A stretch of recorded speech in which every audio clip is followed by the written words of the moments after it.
In history of hip-hop, there are albums that do more than just make noise. They restore an artist, they reset the culture, and they remind us of the power of simplicity. Common's B is one of those albums. By the early 2000s, Common was at a crossroads. He already earned respect with records like Resurrection and Like Water for Chocolate, cementing himself as one of the sharpest lyricists of his generation. But when he veered into experimental territory with 2002's Electric Circus, the reception was polarizing. Some admired his ambition, but many felt he already strayed too far from the grounded, soulful style that made him great. For a moment, it seemed like Common's career might stall. But then came a return to the roots, not just musical roots, but personal ones. In 2004, a young producer from his own city, Chicago, was taking over hip-hop. Kanye West had already transformed production for Jay-Z, Talib Kweli, and himself with the college dropout. And when Common reconnected with Kanye, the two built something greater than a comeback. They built a statement. B, released on May 24th of 2005, was lean at just 11 tracks, but every moment carried weight. It was Common rediscovering his voice, Kanye sharpening his craft, the late J Dilla leaving his fingerprints on one of hip-hop's purest statements. It was an album about presence, about identity, about being. This is the story of B, how it was created, why it mattered, and how it became one of the greatest hip-hop albums of its era. Before B, before the comeback and the Grammy nominations, there was Rashid, born Lonnie Rashid Lynn Jr. on March 13th of 1972 on Chicago's South Side. He grew up surrounded by a city of contradictions, jazz clubs and gang violence, political history and poverty, beauty and struggle. His father, Lonnie Lynn, was a former basketball player with a poet spirit, and his mother, Dr. Mahalia Ann Hines, was a teacher and later a principal, instilling discipline and education to his son's life. As a teenager, Rashid was drawn to hip-hop, first as a dancer, then as an MC. He called himself Common Sense, and by the early 1990s, he was making noise beyond Chicago. His debut album, Can I Borrow a Dollar, in 1992 was a raw and playful album, a young rapper finding his style, but it was his 1994 sophomore effort, Resurrection, that announced his arrival. The album was filled with sharp lyricism, none sharper than I Used to Love Her, a song that personified hip-hop as a movement who had lost the way. It wasn't just clever, it was genius, and it sparked debates about the culture that still echo today. Throughout the 1990s, Common became one of the most known thoughtful lyricists in the game. He wasn't chasing radio singles, he was crafting verses that felt like essays, reflections of Chicago life, black identity, and universal truths. By the time he dropped Like Water for Chocolate in 2000, produced largely by the Soulquarians, Questlove, D'Angelo, J Dilla, and James Poyser, he had reached a new peak. That album gave him his first real commercial breakthrough with songs like The Light, a love ballad that still stands as one of the genre's most heartfelt tracks ever. But success didn't come without risk. Always restless, Common pushed himself further with 2000's Electric Circus. It was bold, experimental, and sonically adventurous, pulling from rock, electronica, and psychedelia. Critics were divided though. Some praised his ambition, others dismissed it as unfocused. Fans who wanted the grounded, soulful Common felt alienated. Common himself later admitted he had lost touch with what made his music connect. By 2003, he was at a turning point. The conscious rapper from Chicago who had built a reputation of authenticity now faced questions about whether he could find his voice again. He needed a reset. He needed to strip it all back. That reset would come in the form of a young producer he had known since the mid-90s, another Chicago son who would quickly become the face of hip-hop, Kanye West. By the early 2000s, Kanye West was no longer just another ambitious producer from Chicago. He was a future. After years of grinding behind the scenes, making beats for local rappers, and eventually producer with Jay-Z's The Blueprint, Kanye had already breaking through with his own debut album, The College Dropout, which dropped in 2004. His sound, chipmunk soul, sped-up samples, and gospel-ting arrangements was reshaping mainstream hip-hop. Common had known Kanye for years. Back in the late 1990s, Kanye was just another teenager who hung around No ID, another Chicago legend, and Common's early mentor. Kanye would come by, eager to soak up game, playing beats for anyone who would listen. Common remembered his hunger, his confidence, his almost stubborn belief in himself. So when Common was searching for a new direction after Electric Circus, the timing was perfect. Kanye believed in Common, maybe more than Common believed in himself at that point. He offered not just beats, but a vision. He wanted to help rebuild Common's sound, to bring him back to the core. Tight storytelling, soulful production, and music that felt grounded in Chicago's essence. Together, they created what would become B. Unlike the sprawling genre Garner Hobbs and Electric Circus, this new project was deliberately lean. 11 tracks, no filler, no wasted moments. Kanye handled most of the production himself, giving the album a consistent sound, warm, soulful, and deeply human. And in a gesture of respect, he also left space for J Dilla, the late genius who had been central to Common's creative family during the Soulful days. Dilla's produced Love Is and co-produced the closing track, ensuring his fingerprints are on the record. Common later explained that the title wasn't just a word, but a philosophy. B meant to exist fully, to embrace presence, to return to self. After years of drifting, this was Common's chance to reset his identity, both as an artist and as a man. By 2005, hip-hop was in a tug-of-war between commercial dominance of 50 Cent's G-Unit empire and a soul-searching rise of Kanye's vision for rap. Common's B was set to enter this landscape not as a chart-grabbing blockbuster, but as something more profound, a statement album, a return to simplicity, a reminder of why he mattered. The creation of B felt less like chasing trends and more like stripping away everything unnecessary. Common and Kanye worked with intention. Where Electric Circus has sprawled across genres and concepts, B will be the opposite. Concise, soulful, and disciplined. In the studio, Kanye was meticulous. He was in the middle of his own rise, fresh off the success of The College Dropout, but he poured himself into Common's project. He was chopping up samples from Marvin Gaye, Ahmad Jamal, The Tempest, and the Modulations, transforming dusty vinyl into lush, living backdrops. His beats were warm and human, built to highlight Common's voice rather than overwhelming. Kanye wasn't just producing, he was curating a mood. He wanted the album to feel like Chicago, raw but soulful, grounded but aspirational. That's why the record is filled with horns, gospel touches, and a sense of space in the production. Nothing sounds crowded, and every sound has a purpose. Common, for his part, approached the sessions like therapy. He was rebuilding his confidence, reconnecting with his roots. In interviews, he said the title B came from a simple philosophy, to exist fully in the moment.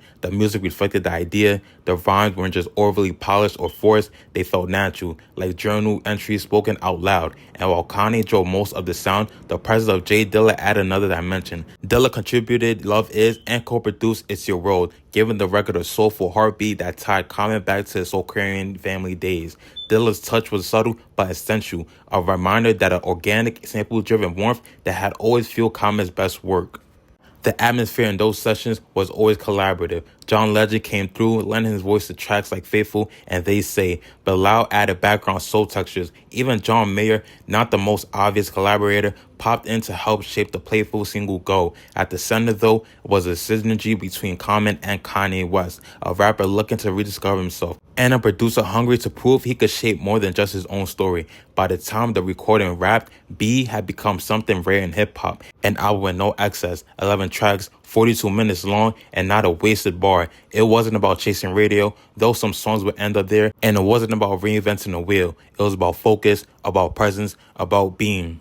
B is only 11 tracks long, but every cut carries its own weight. Each song feels like a different chapter in Common's journey, personal, spiritual, and social. Let's walk through them one by one. Starting off with the first track, B, the intro. The album opens up with a swell upgrade bass and warm keys. There's no hook, no grand entrance, just Common declaring his mission to be present, to stand in his truth. The music is sampled from Mother's Nature, and Kanye layers it into a moving cinematic backdrop. It's a short track, but it sets the tone immediately. The album isn't about flash, it's about soul. Number 2, The Corner, featuring The Last Poets. The Corner was the lead single and the most powerful statements on the record. Over a gritty beat built by The Tempest, You Make the Sun Shine, Common paints vivid portraits of his life on the block, where survival, hustle, and culture collide. The Last Poets appear, tying Common's words back to the roots of spoken word protest and the foundation of hip-hop itself. It's raw, unfiltered, and one of Common's most important songs ever. Track number 3, Go. Go is a playful change of pace. Kanye chops up Linda Lewis' Old Smokey, giving the track bounce and brightness. John Mayer and Kanye added background vocals, making it feel lighter and almost flirtatious. Lyrically, Common plays with themes of desire and fantasy. It became one of the more accessible singles, showing that B could be both serious and fun. Track number 4, Faithful. Faithful asks a question most rappers weren't asking in 2005. If God was a woman, would I treat her better? With Bilal and John Legend on the soulful hook, and the sample from DJ Rogers gives it a gospel warmth. It's one of the album's most introspective cuts, balancing personal vulnerability with universal themes. Track number 5, Testify. Testify of storytelling at its finest. Over a dramatic soul loop from Honeycomb's innocent till proven guilty, Common spins the table of a courtroom betrayal. A woman who sacrifices her man only for the twist to reveal her guilt. The beat builds tension like a movie score, and Common's delivery is razor sharp. The music video featuring Taraji P. Henson and Wood Harris plays like a short film, amplifying the track's cinematic impact. Track number 6, Love Is, produced by J Dilla. J Dilla steps in on Love Is, flipping Marvin Gaye's God Is Love into a shimmering backdrop. Common delivers a heartfelt reflection on love in all its forms, romantic, spiritual, and communal. Dilla's touch is unmistakable, warm, soulful, slightly off-kilter. It's a moment of tenderness that balances the album's heavier themes.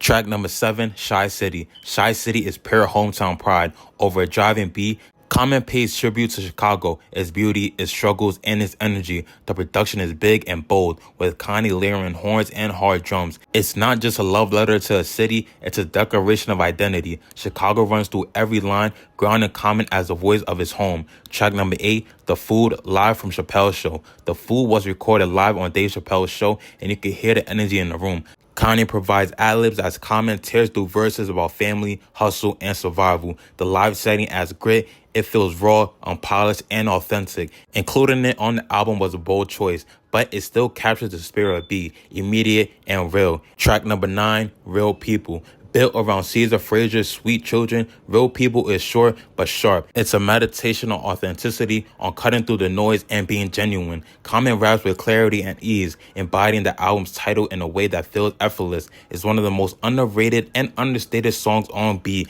but also one of its most honest. Track number 10, They Say, featuring Kanye West and John Legend. They Say is one of the record standouts, sampling homage Jamal's Ghetto Child. Kanye builds a smooth, jazzy beat that feels timeless. Common tackles criticism and perception, what people say about him and how he responds. John Legend's soulful hook and Kanye's verse around the track, creating a song that feels like a conversation between 3 artists at the peak of their powers. The last track on the album, and track number 11, It's Your World Part 1 and 2. The album closes with its longest and most ambitious track, It's Your World, produced with J Dilla, James Poyser, and Kareem Riggins. It's split into 2 parts. The first half is a personal reflection on love, ambition, and struggle. The second half expands into a wider meditation, with children's voices chanting affirmations of hope. Common's father, Lonnie Pops Lynn, closes the album with spoken word, offering wisdom and grounding the project in a generational continuity. At over 8 minutes, it's a powerful ending,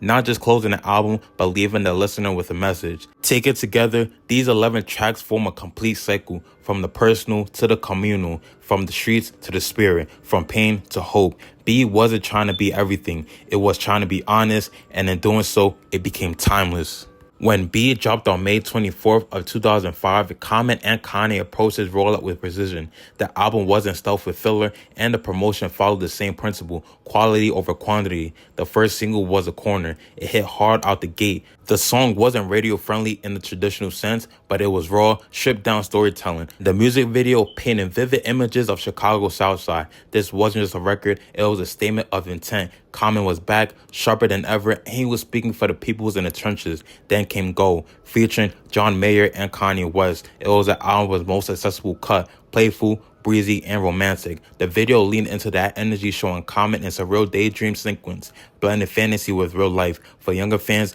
and radio programmers, this was an entry point. It kept Common visible in spaces he hadn't occupied since the late 90s, but it was Testified that sealed B as something more than just another album. The third single dropped with a cinematic music video directed by Anthony Mandler, starring Taraji P. Henson and Wood Harris. It played like a courtroom drama in 3 minutes, with a twisted ending that mirrored the song's own shock conclusion. Critics praised that one of the best hip-hop videos of the decade, not just promoting a single, but elevating the art form. Other tracks find their life outside official single campaigns. Shy City became a street anthem, played at the Bulls games and local events, tying Common's voice to the heartbeat of his city. The Food had already made noise when it aired on Chappelle's show, giving the album an organic buzz long before release. And They Say, with a slick beat and John Legend's hook, became a fan favorite, even if it wasn't pushed as hard as the main singles. In terms of promotion, B wasn't sold with gimmicks. Common leaned on late-night television performances, interviews, and a series of intimate shows that highlighted the chemistry between him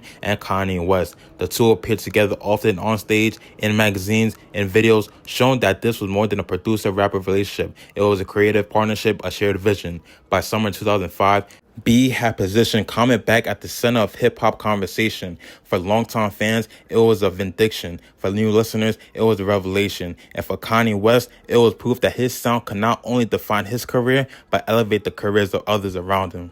When B officially dropped on May 24th, 2005, it made an immediate statement. In its first week, the album sold over 185,000 copies in the United States alone. Debuted at number 2 on the Billboard 200. For Common, it wasn't just a commercial win, it was a comeback. After a divided reception of Electric Circus, B reestablished him as both a critical darling and a mainstream force. Critics were nearly unanimous in their praise. Rolling Stone called it a lean, soulful return to form, while Pitchfork highlighted its clarity and focus. Comment in its complete command, and every track matters. Vibe magazine noted the seamless chemistry between Common and Kanye West, and the subtle but essential contributions of J Dilla. Across the board, reviewers recognized that this was an album that demanded attention, not just because of hype, but because of its craft. The singles reinforced that success. The Corner became a touchstone for socially conscious hip-hop, while Go and Testify captured both critical acclaim and audience interest. Album's balance of street realism, introspection, and soulful production allowed it to appeal to longtime fans and a broader audience. Awards and recognition followed. B earned multiple Grammy nominations at the 2006 awards, including Best Rap Album, Best Rap Solo Performance for Testify, and Best Rap Performance by a Duo or Group for The Corner. It didn't sweep the ceremony, but it cemented Common's status as an artist whose work could satisfy both critics and peers alike. Beyond numbers and awards, the true measure of success for B was its lasting impact. The album reminded listeners that hip-hop could be thoughtful, soulful, and socially aware while still being contemporary. It restored Common's artistic voice and solidified Kanye West's role as a visionary producer capable of shaping someone else's narrative. By the end of 2005, B had not only revived Common's career, it had quietly, confidently acclaimed its place as one of the most essential hip-hop albums of its decade. Over 15 years later, B remains a landmark in hip-hop. It is the album where Common reclaimed his voice, proving that an artist could evolve without losing authenticity. It wasn't flashy, it wasn't overproduced, it didn't rely on gimmicks, or rely on it either. It simply let the music speak. Critically, B is still cited as one of Common's most finest works. Publications like The Source and XXL or XXL often rank it among the most conscious or top conscious rap albums of the 2000s. For fans, songs like The Corner, Testify, and Shy City continue to resonate, proving that the themes Common explored, community, identity, love, and perseverance, are timeless. The album also cemented Kanye West's reputation as more than a producer for others. He became a visionary who could elevate talent while imprinting his own sound. J Dilla's influence on the record is still studied by producers and beatmakers today, a testament to the warmth and soul he brought to the project. Beyond accolades and sales, B inspired a generation of artists who wanted to make music that was intelligent, soulful, and real. It proved that mainstream hip-hop could carry introspection without sacrificing appeal. Common himself would go on to build on this foundation, exploring acting, activism, and later musical projects, but B remains a centerpiece of his artistic rebirth. In the end, B is more than an album. It is a statement of resilience, a blueprint for artistry, and a reminder that being true to yourself is always the most powerful move. For Common, for hip-hop, and for anyone listening, B is a legacy that endures.